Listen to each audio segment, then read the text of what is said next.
meteorologist. A storm right about to hit. She says she's been stalked for 3 terrifying years. The feeling in my gut, my stomach just dropped. And it's sweeping America. The slang phrase 6-7, annoying parents and teachers everywhere. 6-7. Then, danger. The new warning for dog owners. First, he chews on a battery, then this. Plus, the fiancé found dead with 23 stab wounds.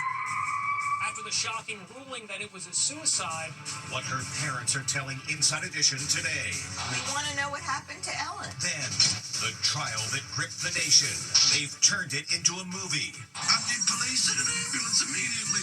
You don't think it's based on truth? It's cartoonish.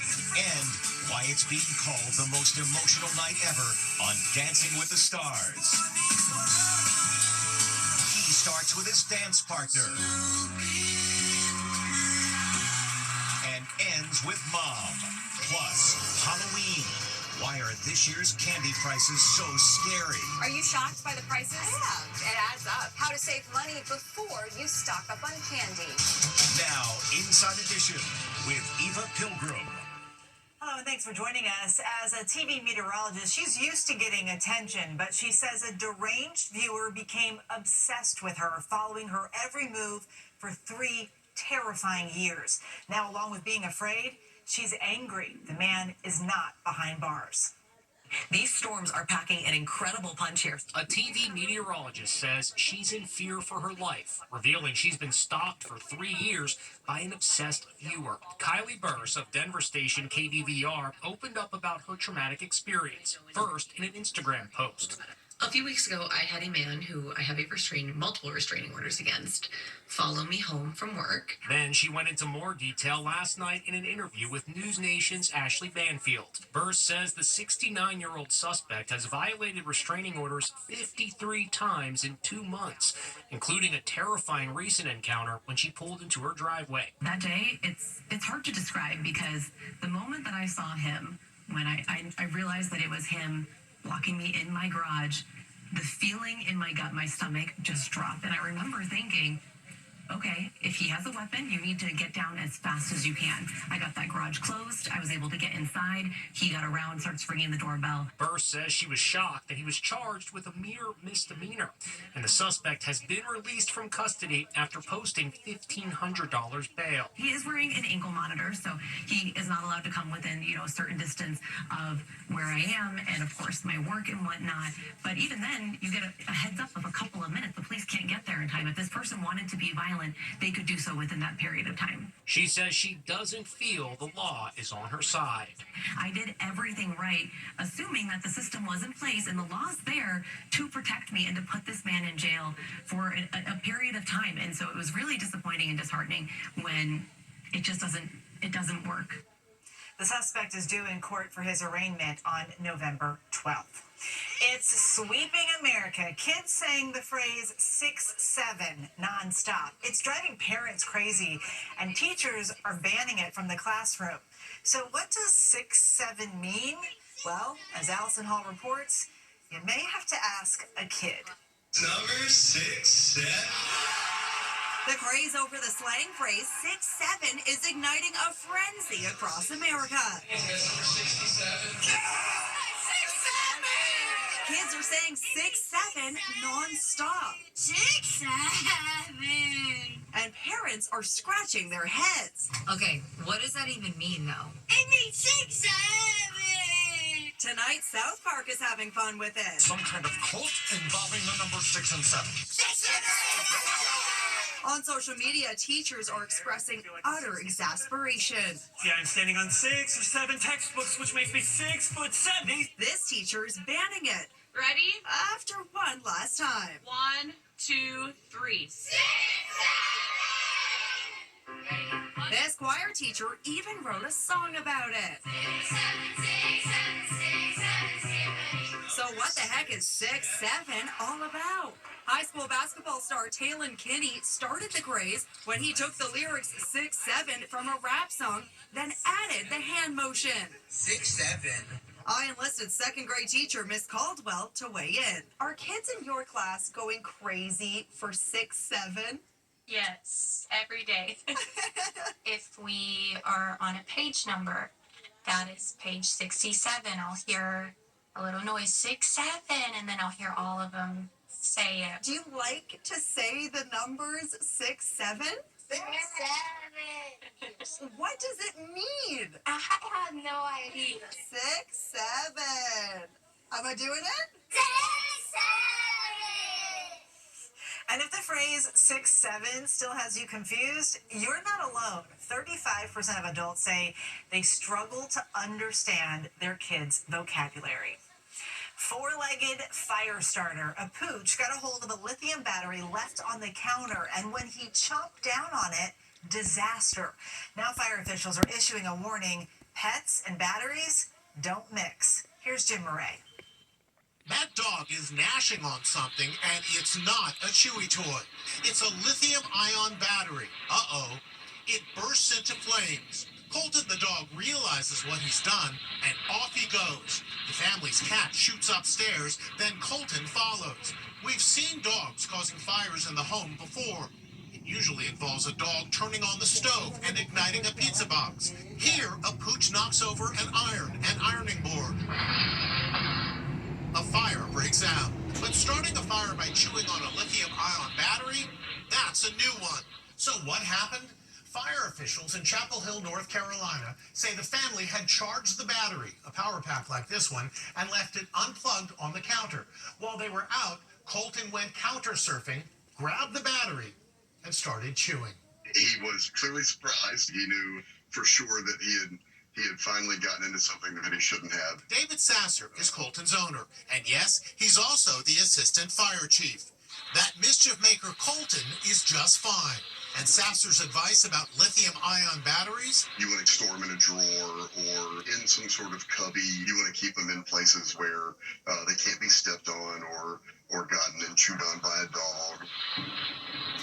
Thankfully, the only real damage from the fire was to the carpet. They are not giving up. That's the word from the parents of the teacher who was found dead in her apartment, stabbed 23 times. Yesterday, we told you how the medical examiner ruled it was self-inflicted. But today, her mother and father insist to Stephen Fabian there was foul play. The parents of the teacher whose death was ruled a suicide after she was stabbed 23 times are speaking out today. What do you both believe happened to your daughter? She was murdered and she was being abused. 27-year-old Ellen Greenberg was found dead 14 years ago, and her still grieving parents have been fighting all that time to have the case reopened. Yesterday, the medical examiner in Philadelphia announced that she's standing by the controversial ruling that Ellen took her own life. We're deeply disappointed and disgusted. Do you want this to be reopened again? Do you want another medical examiner to take a look? We want to know what happened to Ellen. Right, we want a legitimate investigation on what happened to our daughter. Ellen and her fiancé Sam were planning to marry in 2011. He recorded a video Valentine. I love my fiancée, Ellen Greenberg, so much because she's my best friend in the whole wide world. And she makes me so happy whenever I think about her. I love her.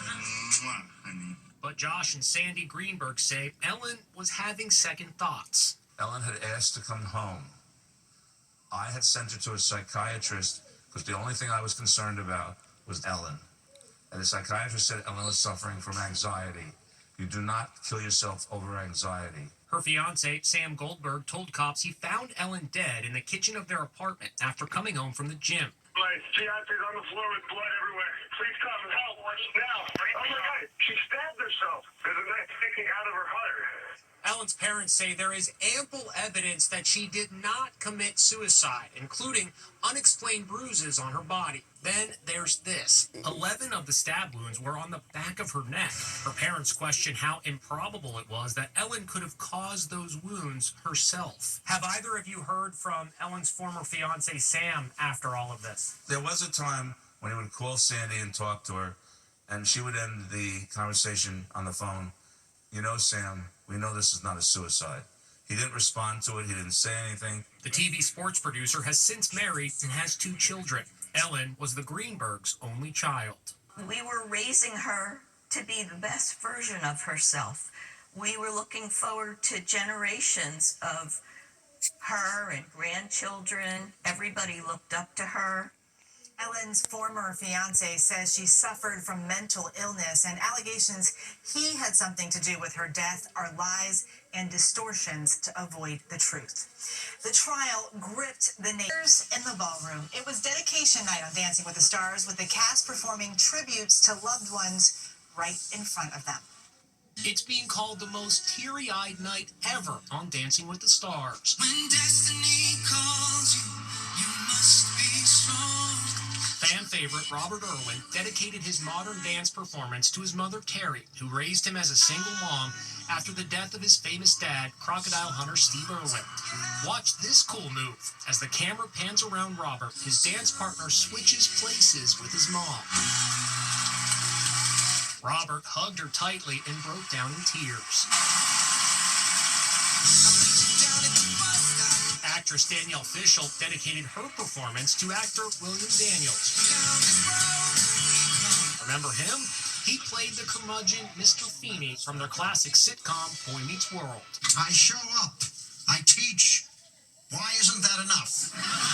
Daniels is now 98 years old. He sat at a desk in a specially constructed set on the dance floor. He graded their performance an A+. There were no eliminations last night, so all the dancers move on to next week.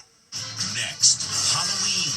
Why are this year's candy prices so scary? Are you shocked by the prices? Yeah, it adds up. How to save money before you stock up on candy. Then, Bette Midler's touching late-night tribute to her First Wives Club co-star, Diane Keaton. There was something about her that was completely and utterly magical. Inside Edition with Eva Pilgrim. We'll be right back. What's really scary about Halloween this year are candy prices. So Anne Mercogliano has tips on how to trick or treat on a budget. It's Halloween candy sticker shock. When did Halloween candy get so freaking expensive? Halloween might just be canceled. $25? The sky-high prices are scaring these moms. $9.89 for Kit Kats. Are you shocked by the prices? Yeah, it adds up. It's adding up. Does. I went to the grocery store with my kids. What's your favorite part of Halloween? The candy. What about yours? Candy. So can we go to your piggy bank? Candy prices are up 8% compared to last year. 50% of Americans say they're cutting back on candy this Halloween. Chocolate is America's favorite Halloween candy, but cocoa prices have more than doubled since 2024 due to tariffs and drought conditions in West Africa. So some parents are ghosting the treat. This was $5.49 last year, and due to the cost increase we experienced, it's now $5.99. With the chocolate prices like they are, I think you're going to see less chocolate sold this year, more non-chocolate. Here are some tricks to help you save on those treats. First, you can skip candy and hand out snacks like pretzels and cookies. Also, buy store brands. They're always cheaper. And buy in bulk. That's right. You can buy a large bag of gummy bears like this. That's about $10. Then hand out 125 smaller individual bags to your trick-or-treaters. Happy Halloween! Halloween is the second most expensive holiday for Americans, second only to Christmas. Still to come. Bette Midler's touching late-night tribute to her First Wives Club co-star, Diane Keaton. There was something about her that was completely and utterly magical. Bette Midler is remembering her friend and co-star, Diane Keaton. Bette Midler. Bette Midler is sharing memories of her late friend Diane Keaton with Stephen Colbert. There was something about her that was completely and utterly magical. You don't own me. Don't try to change me in any way. Bette starred with Diane and Goldie Hawn in the 1996 comedy First Wives Club. I have a great memory of her with Goldie Hawn when we made First Wives Club. I had never met them before, and they started telling stories, and I'm telling you, I never laughed so hard in my whole life. It really was brilliant and magical. We turn now to Allison Hall for today's Inside Deals. The Asian longhorn beetle is eating holes in our trees. perfectly round holes in trees across our region. The Asian longhorn beetle is destroying our trees, literally eating them right where they stand. Look for holes in your trees. By keeping an eye out, we can put an end to the Asian longhorn beetle and help keep our trees safe. Report the Asian longhorn beetle. Call or go online at AsianLonghornedBeetle.com.